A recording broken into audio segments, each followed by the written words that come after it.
നമസ്കാരം. വളരെ സന്തോഷമുണ്ട് ഈ അഭിമുഖമായിട്ടോ അല്ലെങ്കിൽ ചർച്ചയായിട്ടോ അല്ലെങ്കിൽ ആശയം വിനിമയം ചെയ്യുന്ന ഏർപ്പാടായിട്ടോ ഒക്കെ വന്നതിൽ വളരെ സന്തോഷമുണ്ട്. കാരണം ഇത് എൻ്റെ ബാല്യത്തെയും കൗമാര്യത്തെയും എൻ്റെ യൗവനത്തെയും വാർദ്ധക്യത്തെയും എല്ലാം ബന്ധിക്കുന്ന ഒരു അവസ്ഥയായിട്ടാണ് ഞാനിതിനെ കാണുന്നത്. കാരണം എനിക്ക് തുറന്നു പറയാനുള്ള ഒരു വേദിയും കൂടെ ആയി നൽകി തന്ന ഈ അവസരത്തിന് പ്രത്യേകം നന്ദി പ്രകാശിപ്പിക്കുന്നു. എൻ്റെ പേര് ബേബി ജോൺ താമരവല്ലി എന്നാണ് ഇപ്പോൾ. എന്നാൽ സ്കൂളിലിട്ട പേര് ജെ ബേബി എന്നാണ്. ആ ചെറുപ്പത്തിൽ തന്നെ ഈ എഴുതാനുള്ള വാസനയുള്ളതുകൊണ്ട് എനിക്ക് എൻ്റെ ഓർമ്മ ശരിയാണെങ്കിൽ 4th 5th പഠിക്കുമ്പോൾ തന്നെ ഞാൻ കവിതകൾ എഴുതും. ആ സമയത്ത് ഞാൻ ബേബി ജോൺ താമരവല്ലി എന്നല്ല എൻ്റെ പേരിട്ടിരുന്നത്, പള്ളിപ്പാട്ട് ബേബി ജോൺ എന്നാണ്. കാരണം പള്ളിപ്പാടെന്ന് പറയുന്ന ഒരു ഗ്രാമത്തിലാണ് ഞാൻ ജനിക്കുന്നത്. അത് കഴിഞ്ഞിട്ട് കായംകുളത്തേക്ക് ഞങ്ങളുടെ ഫാമിലി മാറിയതുകൊണ്ട് പിന്നെ കായംകുളത്തുകാരനായിട്ടാണ് എന്നെ അറിയപ്പെടുന്നത്. അപ്പോൾ ഈ ചെറുപ്പത്തിലുള്ള 1-2 പേര് ഈ എൻ്റെ തൂലിക നാമത്തോടൊപ്പം വന്നു ചേർന്നാണ്. അതാരും അറിയത്തില്ല. അത് ബാലമിത്രമെന്നും പറഞ്ഞൊരു പ്രസിദ്ധീകരണം വടവാതൂരിൽ നിന്നുണ്ടായിരുന്നു. അവർ എൻ്റെ ഈ കഥകളൊക്കെ വളരെ താല്പര്യപൂർവ്വം പ്രസിദ്ധീകരിക്കുമായിരുന്നു. അന്ന് ബാലരമയൊന്നുമില്ല, ബാലമിത്രമാണ്. ബാലമിത്രത്തിൽ ആണ് വാസ്തവത്തിൽ ഈ ബാലരമയ്ക്ക് ആശയം കൊടുത്തതെന്നാണ് എനിക്ക് തോന്നുന്നത്. കാരണം ഇട്ടിയവര സാറ് വളരെ നല്ല ഒരു ആശയത്തിൻ്റെ വ്യക്തമായിരുന്നു. അദ്ദേഹം വലിയ സ്കോളറായിരുന്നു. അദ്ദേഹമാണ് ഈ ബാലമിത്രം പ്രസിദ്ധീകരിച്ചുകൊണ്ടിരുന്നത് വടവാതൂരിൽ. അപ്പോൾ അതിൽ ഞാൻ സ്ഥിരമായിട്ട് എഴുതുമായിരുന്നു. ആ പേര് ഒന്നും ഇപ്പോൾ ആർക്കും ഓർമ്മയില്ല. ഞാനും മറന്നിരിക്കുകയാണ്. അപ്പോൾ തീർച്ചയായിട്ടും അങ്ങനെ ഒരു സാഹചര്യം ഉണ്ടായത് ഞാൻ ഓർത്തെടുക്കുന്നു ഇപ്പോൾ. അതൊരു വലിയ കാര്യമായിട്ട് ഞാനിപ്പോൾ മനസ്സിലാക്കുന്നു. എൻ്റെ വിദ്യാഭ്യാസം എന്ന് പറയുന്നത് ഞാൻ ആലപ്പുഴയിൽ ഈയത്തൊട്ടിൽ പഠിക്കേണ്ടി വന്നു.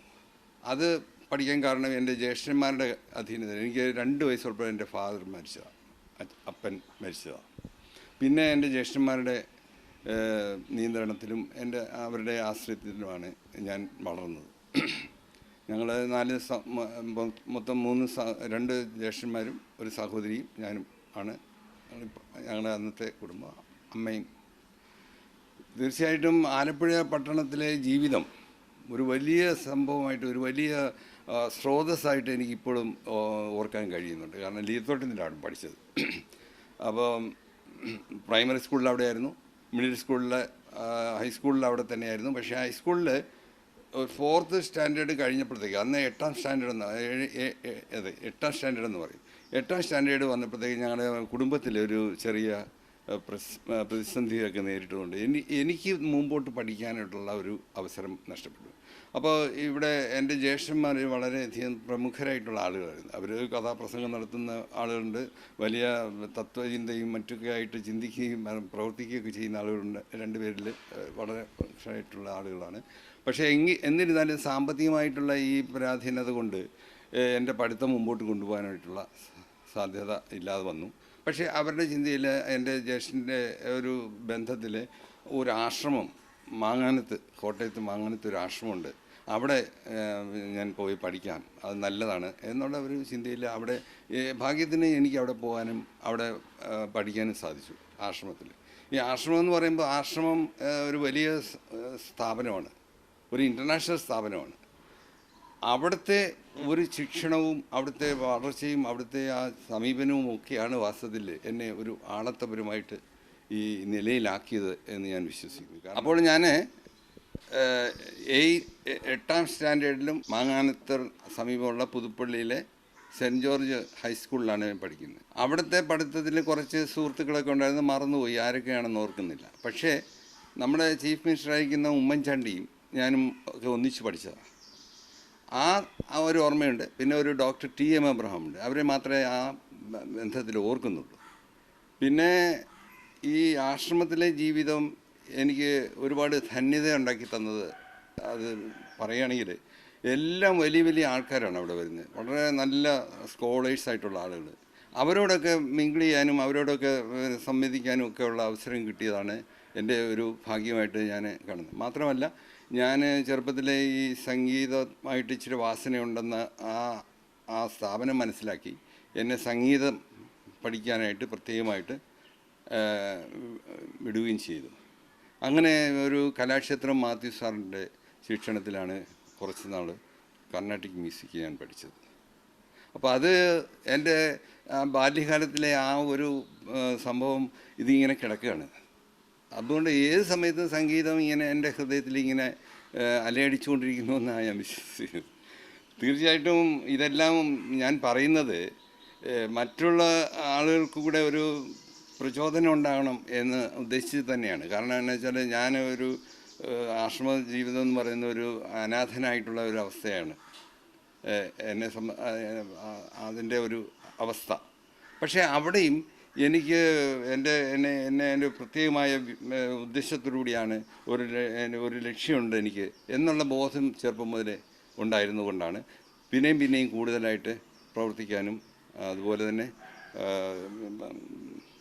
മുഖ്യധാരയിലേക്ക് വരാനുമൊക്കെ ഇടയായത്. മുഖ്യധാരയെന്ന് പറയുമ്പോൾ ഞാൻ എല്ലാ സാംസ്കാരിക നിലയിലും പ്രവർത്തിക്കാനായിട്ട് ഇഷ്ടപ്പെട്ട ഒരാളാണ്. മാത്രമല്ല എല്ലാ കാര്യങ്ങളും സ്വാശ്രയമായി ചെയ്യണമെന്ന് ആഗ്രഹിച്ച ഒരാളാണ്.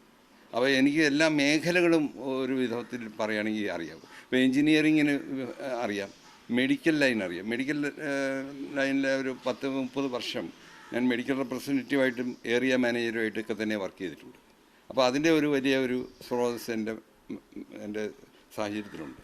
അപ്പം മെഡിക്കൽ ലൈനിലുള്ള ഒരു പരിചയം എന്ന് പറഞ്ഞാൽ വളരെയധികം എന്നെ സ്വാധീനിച്ചിട്ടുണ്ട്. അതിനകത്തെ ഗുണവും ദോഷവും എല്ലാം എനിക്ക് മനസ്സിലാക്കാനും അത് എൻ്റെ മനസ്സിൽ ഇങ്ങനെ കിടക്കുകയാണ്. അതുകൊണ്ട് തന്നെ അതിനെ ബന്ധപ്പെടുത്തി ഒരു നോവൽ ഇപ്പോൾ എഴുതിക്കൊണ്ടിരിക്കുകയാണ്. അപ്പോൾ ആ രീതിയിൽ ഓരോ വിഷയങ്ങളുമായിട്ടും ഞാൻ ബന്ധപ്പെടുമ്പോൾ ആ വിഷയത്തിൽ പൂർണ്ണമായിട്ട് അത് സറണ്ടർ ചെയ്ത്, അതായത് ഡെഡിക്കേറ്റ് ചെയ്ത് അർപ്പിച്ചുകൊണ്ടാണ് ഞാൻ എൻ്റെ ഓരോ വിഷയങ്ങളും ഞാൻ സ്വീകരിക്കുന്നത്. അപ്പം മെഡിക്കൽ ലൈനിലാണെന്ന് പറഞ്ഞു. അതുപോലെ തന്നെ ഓട്ടോമൊബൈൽ ലൈനുമായിട്ട് എനിക്ക് ബന്ധമുണ്ടായിട്ടുണ്ട്. ആ ഓട്ടോമൊബൈൽ ലൈനിലുള്ള ബന്ധത്തെ ബന്ധപ്പെടുത്തി ഒരു ന്യൂസ് അലാല എന്ന് പറഞ്ഞ നോവൽ അതുമായിട്ട് ബന്ധപ്പെടുത്തിയാണ്. അപ്പോൾ ഇങ്ങനെ എനിക്ക് കിട്ടിയ അവസരങ്ങളെല്ലാം തന്നെ ഞാൻ പൂർണ്ണമായിട്ട് സമർപ്പിച്ചുകൊണ്ട് പ്രയോജനപ്പെടുത്താനായിട്ട് ശ്രമിക്കുന്നു. അതെൻ്റെ അക്കാഡമിക് ക്വാളിഫിക്കേഷൻ കൊണ്ടോ അല്ലെങ്കിൽ എൻ്റെ കഴിവ് കൊണ്ടോ മാത്രം ഉള്ളതല്ല, എനിക്ക് കിട്ടിയ ഒരു സൗഭാഗ്യമായിട്ടാണ് ഞാൻ ആ ജീവിതത്തെ നോക്കിക്കാണാനായിട്ടുള്ള ഒരു അവസരം, അല്ലെ ഞാൻ എന്നെ തന്നെ അറിയാനായിട്ടുള്ള ഒരു അവസരമായിട്ടാണ് ഇതെല്ലാം ഓർത്തു വയ്ക്കുന്നത്. അപ്പോൾ ഹൈസ്കൂൾ SSLC പാസ്സായി കഴിഞ്ഞുള്ള മുമ്പോട്ടുള്ള കാര്യത്തെക്കുറിച്ചുള്ള ഒരു ചിന്താക്കുഴപ്പമുണ്ടായി. സാമ്പത്തികമായി അന്നേരവും പരാധീനതയിലാണ്. കുടുംബം അവിടെ ആലുവയിൽ എൻ്റെ ജ്യേഷ്ഠൻ ഉണ്ടായിരുന്നതുകൊണ്ട് തൽക്കാലം UC കോളേജിൽ ചേരാമെന്നുള്ള ധാരണയിൽ UC കോളേജിൽ ചേർന്ന് പഠിത്തം വാസ്തവത്തിൽ അത് പൂർത്തിയാക്കാൻ സാധിച്ചില്ല. ഞാൻ പ്രീ യൂണിവേഴ്സിറ്റിയാണ് അന്ന്. പ്രീ യൂണിവേഴ്സിറ്റിക്ക് പഠിച്ചു എന്നുള്ള ഒരു അവസ്ഥ മാത്രമേ എന്നിലുള്ളൂ. അത് പൂർത്തിയാക്കാൻ സാധിച്ചില്ല. പക്ഷേ അവിടുത്തെ സാഹചര്യവും ഈ നേരത്തെ മാങ്ങാനം ആശ്രമത്ത് താമസിച്ച അതുമെല്ലാം തന്നെ കാവ്യലോകത്ത് തന്നെ ഒരുപാട് വളരെ സ്വാധീനിച്ചു. അവിടെ കുറ്റിപ്പുഴ കൃഷ്ണപിള്ള സാറുണ്ടായിരുന്നു, മലയാളത്തിൻ്റെ ഹെഡായിട്ട്. അദ്ദേഹവും ഞാനുമായിട്ട് വളരെയധികം ബന്ധമായി UC കോളേജിൽ വെച്ച്. അതുപോലെ ഒരു ഇട്ടിയാവറ സാറിനെ ഞാൻ ഓർക്കുന്നു.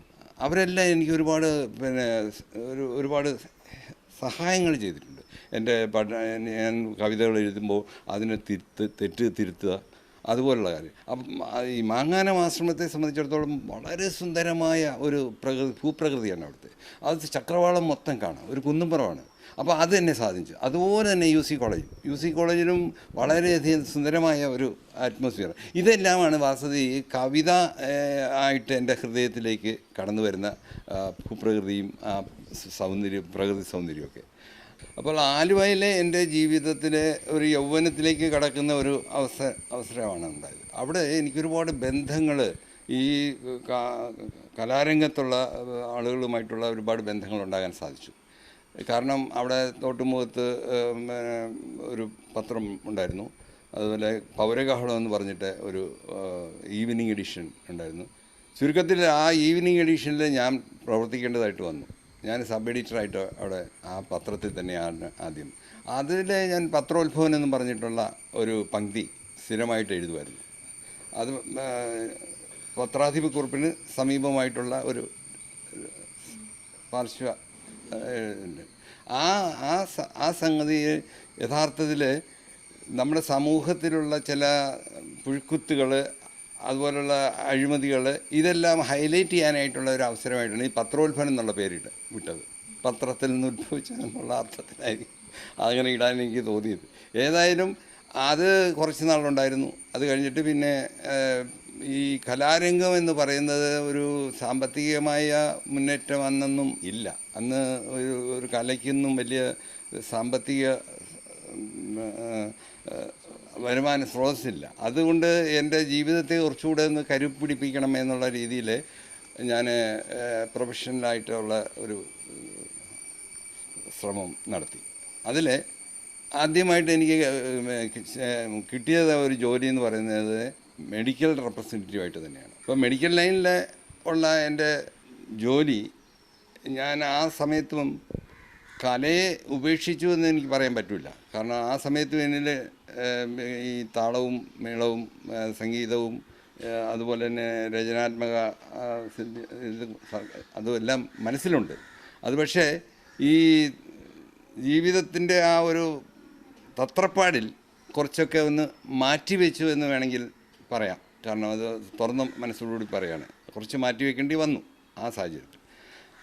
അതേസമയം തന്നെ ഈ സംഗീതം എങ്ങനെയൊക്കെയോ എൻ്റെ ഹൃദയത്തിൽ എപ്പോഴും പ്രവർത്തിച്ചുകൊണ്ടിരുന്നു എന്ന് വേണം പറയാൻ. അത് ചെറുപ്പത്തിലെ എൻ്റെ സഹോദരിയുമൊത്ത് ഈ സന്ധ്യാവേളകളിൽ പ്രാർത്ഥനയ്ക്ക് പാട്ട് പാടിയാണ് പ്രാർത്ഥന നടത്തുന്നത്. അത് അവിടെ നിന്ന് തുടങ്ങിയ സംഗീതമാണ് വാസ്തവത്തിൽ.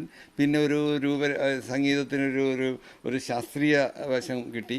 ആ ശാസ്ത്രീയ വശത്ത് ആ ശാസ്ത്രീയത എനിക്ക് കൂടുതൽ ഞാൻ സ്വയം സാധകം ചെയ്ത്, ഇപ്പോൾ കീർത്തനങ്ങൾ അല്ലെങ്കിൽ സ്വരസ്ഥാനങ്ങൾ, അത് വർണ്ണം, ഗീതം, പിന്നെ കീർത്തനങ്ങൾ, ഇങ്ങനെയാണ് അതിൻ്റെ പോക്ക്. അപ്പോൾ ഈ കീർത്തനങ്ങളെല്ലാം ഞാൻ കുറച്ച് പഠിച്ചു എന്നുള്ളതേ ഉള്ളൂ. പക്ഷേ അതിന് ശേഷം ഈ കീർത്തനങ്ങളെല്ലാം സ്വയമായിട്ട് ഇങ്ങനെ പാടിയാണ് സംഗീതം എന്നിൽ ഇച്ചിരി ഉറയ്ക്കാൻ കാരണം.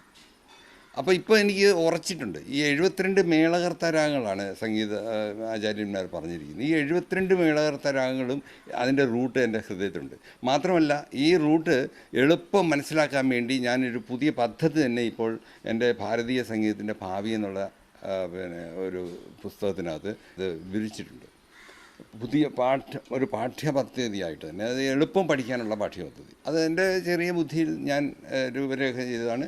അതൊരു യൂണിവേഴ്സിറ്റി ഹെഡായിട്ടിരുന്ന ഒരു ഡോക്ടർ പുഷ്പയുണ്ട്, ഡോക്ടർ പുഷ്പകൃഷ്ണൻ. അവരാണ് എനിക്ക് ആ പുസ്തകത്തിന് അവതാരം എഴുതി. അവർ തന്നെ ഇത് അംഗീകരിച്ചു എന്നുള്ളത് കൊണ്ട് എനിക്ക് വളരെ സന്തോഷം തോന്നി. അപ്പം അതിനകത്ത് തെറ്റ് വന്നില്ല. അപ്പോൾ അതെല്ലാം ജീവിതം എന്ന് പറയുന്നത് വാസ്തവത്തിലൊരു അരിത്തമാറ്റിക്കാണ്, ഒരു കണക്കാണ്. അത് തെറ്റുമില്ല. അത് അതിൽ നമ്മൾ അനാവശ്യമായി കാര്യങ്ങൾ തത്രപ്പാട് പാടുമ്പോഴാണ് ഈ ജീവിതം താളടിയാകുന്നത്, അല്ലെങ്കിൽ താളം തെറ്റുന്നത്. അപ്പോൾ ഈ ജീവിതത്തിൽ താളം തെറ്റാതെ കൊണ്ടുപോകണമെന്നുള്ള ഒരു ചിന്ത എൻ്റെ മനസ്സിൽ നേരത്തെ മുതലുണ്ട്. അത് നമ്മുടെ ജീവിതശൈലി വളരെ പ്രധാനമാണെന്നുള്ള വിശ്വാസമുള്ള ആളാണ്. അതുകൊണ്ട് കുടുംബ ജീവിതത്തിലും വളരെയധികം സിസ്റ്റമാറ്റിക്കായിട്ട് എനിക്ക് പോകാൻ സാധിച്ചു. എനിക്ക് പറഞ്ഞ പോലെ 2 മക്കളാണ്. അതിൽ മൂത്ത മകൾ ഗവൺമെൻറ് പ്രൊഫസറാണ്. പക്ഷേ ഇപ്പോൾ അവധിയായിട്ട് അവൾ ഡൽഹിയിൽ ഒരു ഫൗണ്ടേഷൻ ഇട്ടിരിക്കുകയാണ്, ലീല ഇന്ത്യ ഫൗണ്ടേഷൻ എന്ന് പറഞ്ഞാൽ. മോനും ഞാനും വൈഫ്, എൻ്റെ ഭാര്യയും മോൻ്റെ ഭാര്യയും കുട്ടിയുമായിട്ടാണ് ഇപ്പോൾ സലാലയിൽ ജീവിക്കുന്നത്. അപ്പോൾ നമ്മുടെ ജീവിതത്തിന് ഒരു പച്ച പിടിപ്പിക്കാനായിട്ട് ഈ മെഡിക്കൽ റെപ്രസെൻറ്റേറ്റീവായിട്ടുള്ള ജോലി സഹായിച്ചു. അതോടൊപ്പം തന്നെ എനിക്കൊരു വ്യക്തിത്വം അവിടെ ഉണ്ടായി. ഇതെല്ലാം കൊണ്ട് എനിക്കിനി അടുത്ത ഈ കലയെ ഒന്നുകൂടെ പരിപോഷിപ്പിക്കണമെന്നുള്ള രീതിയിൽ കലയെ തന്നെ ഉപാസിച്ചുകൊണ്ട്, സംഗീതത്തെ തന്നെ ഉപാസിച്ചുകൊണ്ടാണ് ഇപ്പോൾ ജീവിക്കുന്നത്. അതിൻ്റെ ഒരു സുഖം അല്ലെങ്കിൽ ഒരു സന്തോഷം അത് നമുക്ക് മാത്രമേ അറിയത്തുള്ളൂ.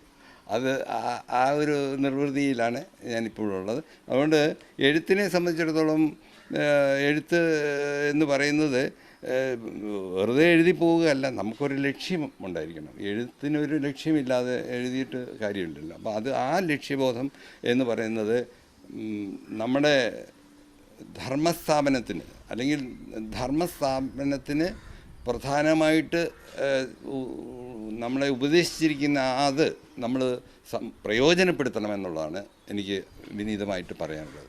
നമുക്കൊരുപാട് സ്രോതസ്സുണ്ട് ഈ സാമൂഹ്യ ധാർമ്മിക ജീവിതത്തിന് പ്രചോദനപ്പെടുത്തത്തക്ക രീതിയിൽ. അത് നമ്മൾ പ്രയോജനപ്പെടുത്തണം. ഇന്നത് പ്രയോജനപ്പെടുത്തുന്നില്ല. ഇന്ന് ഏതോ പരിഷ്കാരത്തിൻ്റെ പേരിൽ അതിൽ ജനം വീണ് പോവുകയാണ്.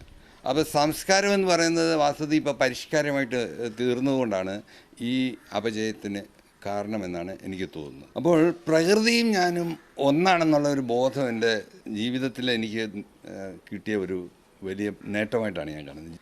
ആ ബോധം കിട്ടിയത് എങ്ങനെയാണെന്ന് എനിക്ക് ഇപ്പോഴും വാസ്തവത്തിൽ സംശയമാണ്. കാരണം എങ്ങനെ അത് കിട്ടി, അതാണ് എന്നെ ഏറ്റവും കൂടുതൽ ഉത്തേജിപ്പിക്കുന്ന ഘടകം. അപ്പോൾ പ്രകൃതി ഞാനും ഒന്നായപ്പം പിന്നെ വേറെ അവിടെ വ്യത്യാസങ്ങളൊന്നും വരുന്നില്ല. അപ്പം എന്നിലെ ഞാനുള്ളത് കൊണ്ടാണ് ഈ പ്രകൃതി ഉള്ളതെന്ന് പോലും വിശ്വസിക്കുന്ന ആളാണ് ഞാൻ. അത് ചില സാധാരണക്കാർക്ക് മനസ്സിലാവില്ല അത്. അപ്പോൾ പ്രകൃതിയും ഞാനും ഒന്നാണെന്നുള്ള ഭാവം